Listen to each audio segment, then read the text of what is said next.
বারবার লাম থেকে হয় লা ইলাহা, আলিফ থেকে হয় আল্লাহ, মিম থেকে হয় নামে মুহাম্মদ যিনি রাসূলুল্লাহ।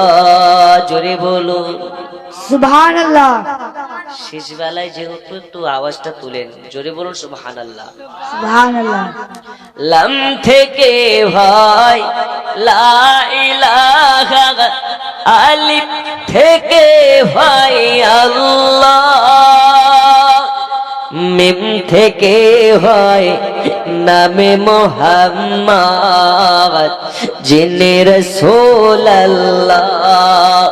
শহীদ আজম ইমাম হুসাইন নওয়াসাতা হার জিবরা